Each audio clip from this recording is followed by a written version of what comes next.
My name is David Ochola, and I identify as a balding man. I first started noticing my receding hairline at the tender age of 21. Being in this line of work where I am in front of the camera very often, I noticed it early. Unlike many guys who tend to notice it a bit too late, and being in an industry where looks are almost everything, my confidence took a hit. And as soon as I noticed it, I dove into my research to find out what causes it and how to deal with it. I also just wanted to know if I was walking this journey alone. You know what they say, misery loves company. And if at all you're on this journey as well, you can relax, you're not alone. 25% of men who actually experience hair loss start to experience it by the age of 21, and it progresses through to the age of 50. So some of the causes of balding or hair loss include bad nutrition, high stress levels, some medical conditions, but primarily it comes down to genetics.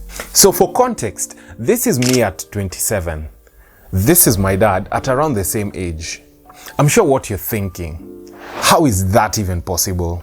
Well, if you didn't know, allow me to enlighten you. Balding genetics primarily come from your mom's side of the family. And yes, most if not all of my male cousins and my male relatives from my mother's side of the family are dealing with some form of hair loss. In some cases, when identified and spotted early, you can slow down and even stop hair loss.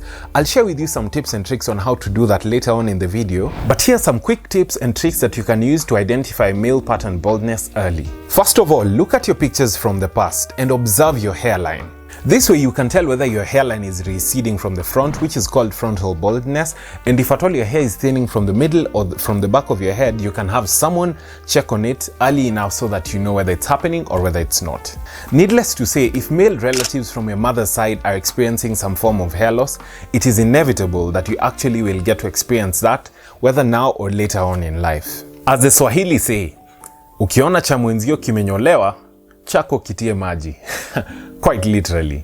Another quick one is, if you see these edges starting to become a little more curvy, then you know it's about to go down.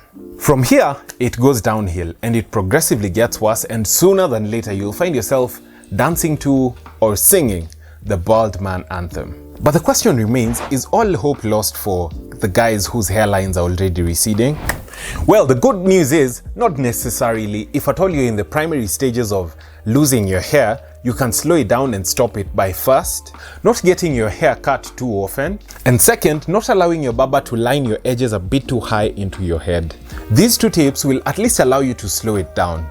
But moving on to cases where it's a little more advanced, there's two forms of treatment that you can try, either minoxidil or finasteride, or a mix of both, depending on what your physician will tell you. In layman's terms, these two kind of alter with your testosterone levels to ensure that your testosterone is not converted to DHT. DHT is a primary hormone that causes balding in men. There's other natural remedies that you will probably hear about if at all you're on this journey. Things like rice water, things like onion juice, and many other concoctions that I personally have never tried. But if at all it really bothers you, I think it could be worth the shot. For those of you who may have lost almost all your hair, like especially around the center of your head, or rather the crown of your head, there's still hope for you. You can have a hair transplant surgery. These are usually a bit expensive, but they're totally worth it. However, the other thing is you'll have to stay on medication, finasteride and minoxidil, just like I told you, to keep it growing. I mean, if at all Floyd Mayweather decided to start growing hair and a beard at his age after transplant, then I guess anyone can, as long as, you know, you have the money. Personally, I think I'm coming around my new hairstyle, or should I say my new no hairstyle. I mean, who needs hair? It's not food, is it? But in all seriousness, at the end of the day, I really think it comes down to what makes you feel most confident. Whatever that is, do it. And that said, that brings us to the end of today's video. If you found it helpful, be sure to drop a like down below. I'd really appreciate it. Also, watch this specific video that has been recommended for you. I'll see you when you see me.